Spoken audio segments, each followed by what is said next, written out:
protect you. I'm going to provide for you. I'm going to stay in shape for you. I'm going to make money for you. I'm going to do all these things. All of those criteria that you have, if he's all about that, you can't just go, yeah, well, that's what he's supposed to do. Fuck him. That's not appreciation. Yeah. You need to appreciate that guy. And however you go about doing that, I don't know like how you express that, what the behavior is, but I do know where it starts. It starts here and acknowledging the fact that he's making all this risk just for you. And he doesn't have to do that. Let's take it a step further. He doesn't have to do that. I'll say this right now. Men do not owe you a better life. Bam. They don't owe you a better life. But when they say, you know what, I'm going to make your life better, or even just through their actions are making life better, the least you can do is appreciate them and acknowledge them. I'll take it a step further. It used to be women took all the biological risk when they had sex with men and got in relationships with men because they were dealing with the kids and the guy can leave. Now it's the man takes all the risk because the man is held to a standard by the state should he try to have sex with a woman and run. However, the women can now, not only do they have the ability to get abortions, birth control, etc., women virtually get no risk nowadays. They're not stupid, and they decide, and they're pro-choice because you can have sex with a man, still get the commitment from him, but he can't run from you. And if he does run from you, he's punished. So I argue in today's day and age, even though women are biologically set up to say, hey, I need security because I take more inherent risk because of my biology, modern conveniences have now made it where now the man takes more risk when he commits to you than the woman does because women have modern day conventions and technology that allows them to have unilateral control over the birthing process. And it's one thing for that guy to be a high value man and be completely ignorant of everything you just said, like ignorant of the risks that he's taking. Yeah, a lot of guys and don't then know. It's another thing, and probably the guy that women admire and look up to, the guy who is high value and he's the threat, right? He knows his own high value, and that's actually a turn on for most women, right? But he understands his own high value. He's still going to commit. He's still going to take those risks with you because that's where you're a ride or die girl and he's a ride or die guy. Women will never fully appreciate, like I said, the risks and the sacrifices that men have to make to facilitate that woman's reality. And that goes back to part in my fourth book where I talk about the coverture laws. And back in the late 1800s, maybe it was even before that, maybe early 1800s or even prior to that, but coverture laws were is that if a woman, despite what most feminists will tell you, women could actually own land and they could own money back then. They just couldn't own it and be married. Because the coverture laws stated that if that woman had, like, say, inherited a business or inherited land or inherited money of some sort, that she was, that all of those assets transferred over to the control of her husband. And people go, oh, that's sexist and that's horrible. No, it's meant to protect the man, the husband in this. Because if that woman had all that and she had responsibility over that and she made bad decisions, or there was like she got into debt or she went into bankruptcy or whatever else, made bad decisions, it wasn't her who was responsible. It was the husband who was responsible because that's how marriage works. The man was responsible for the woman. That's why women didn't want to vote too. They don't want to talk about that. Not unlike what Chani Sotomayor was talking about how women are children, right? Well, that's kind of how they thought of them once women came into a marriage at that time. And again, there's no birth control, there's no sexual revolution back in those days, and so those were what were called the coverture laws. So really what they boil down to is a woman had more power over her own life, more direction over her own life, could control her own life more thoroughly and had more options, more maneuverability, whatever, outside of marriage than she did inside of marriage. And in number 4 here, which I went to go get for you. I argued this. Men are now they have more power over their lives outside of marriage than they do inside of marriage. So it's almost a reversal of the coverture laws. As soon as that man gets into a relationship into a marriage contract with that woman, all of the rights and all of everything. So when she wants to break up with him, she's going to take half of his stuff. Both of them are now responsible for community debt. They've got child support. You've got there's a lot of things that go along with that when that marriage dissolves. And so what happens is that creates a state inside of that marriage where that woman is now the head of the household, and the man is the child in that. It's in the eyes of the state. Yeah. Because again, building a house on borrowed land or on land that you don't own. She owns the land, so it's almost like as if that a lot of guys. I think the main reason why marriage rates are so low today is because a lot of guys see this. They see it online on social media, everywhere else today. They see high-profile divorces. They see Mackenzie Bezos and Jeff Bezos, and they see all this stuff that's going on. So true. And when we look, I mentioned this on PBD podcast. Yeah, Dr. Dre.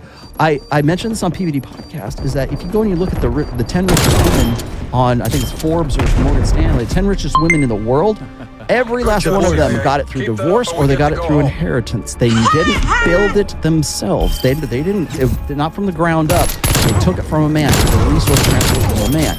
And people will say, well, Mackenzie Bezos, she helped build Amazon. I go, yeah, but if she had cashed out all of her assets and all of her holdings from within Amazon and said, okay, I'm out, thanks a lot, she would not be walking away with $33 billion. Facts. She walked away with $33 billion from Jeff Bezos because that's how the divorce worked. Bro, she wouldn't even walk away with probably $10 million, bro. If they divested that company and she took all of the assets out of that, she wouldn't still not be worth to a $33 billion. So man. it's as a result, and that's the thing is that people want to distract you from like divorce laws as a result of this. Yeah. But long story short, men have more maneuverability and more power over their lives outside of marriage than they do inside of marriage. Most guys realize that. That's why their marriage rates are in the shitter right now.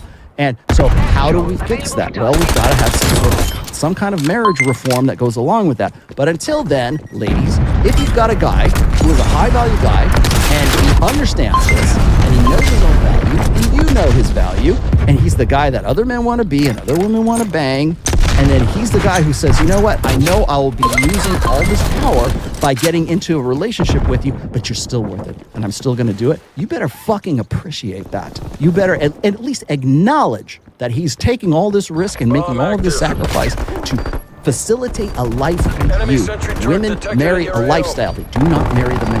Facts. I would say, I don't think, Clip that and give that to your fucking daughters. Tom, mark that. I don't think most Western women could actually appreciate, but for the Colombian guys, I know I'm asking a lot. I know I'm asking a lot. yeah, over there.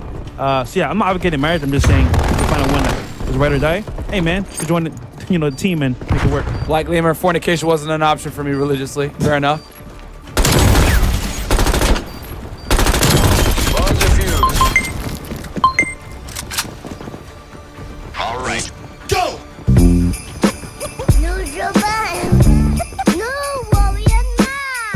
Bomb is on. Parked. Microphone check 1 2. What is this?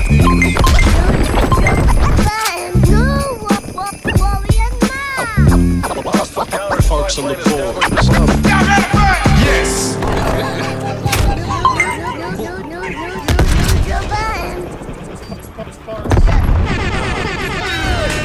Microphone check 1 2. What is this? We are here on the off day. Let me tell the people how this came to be. I DM'd you, and I felt odd because as a man, you don't really DM men, right? That's just, I mean, be honest. We don't DM men, honestly. Nah, but if it's a purpose, yeah. I still don't DM men. But we got it off, and I say, yo, man, love what you're doing. Keep it up. And we had that exchange, and then randomly out the blue, I said, yo, I'd love to have you. And you just happen to be in the city, in New York City. Right. Enemy air patrol inbound. Yeah, that's what I'm saying. Like, yeah, exactly. Yeah, I mean, it's about a third or fourth time 6 months.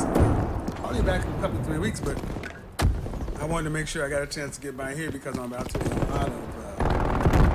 lot more collaborations. I got the jumper about a couple of months ago. And the thing is, I want to get out and talk to as many people who are not used to what I say, because many people are getting introduced to me. Bomb planted. Hold your positions. And you really can't kind of gauge anything off a clip other than what they want you to get. So I'm like, well, if you're gonna say something like I say, even on my show, you need to take it to as many people, friendly or not, and be able to have a conversation. And if nothing else, you get credit for at least showing up. Set rep. Enemy attack helo above. I have to be honest with you. I to a few people to let them know that I was doing this interview. Some of them were women. Yeah. And boy, were they angry about it. Oh, yeah? Oh, they killed me. They kicked my ass. So, I love you. I love everybody. But how do you know do you know that feeling is out there? I know that feeling exists for a vocal minority. What I also know is I get the videos of women saying, "Thank you, Kevin Samuels, for saving my marriage. Kevin Samuels is the reason I'm engaged." And if you watch my show instead of the clips, you'll see women all the time coming on saying, "You know what, when I first heard you, I didn't know what to think about it, but I sat back and listened to it myself, end to end, and I can't deny it. I agree with a lot of things you're saying. I've even tried some of these things, and I'm a better friend, a better daughter, a better sister, a better cousin, a better wife, a better girlfriend. My current generation, my future generation. So I'll take any of the critics because what they don't do, they don't come and actually talk to me when I have my smoke show. I open it up at least 30, 45 days. You have plenty of notice. Come on, let's talk about it. Let's talk about it. So, you know, I believe there's a certain amount of people who are detractors. And I also think my name is kind of popular right now, so it makes for good clicks.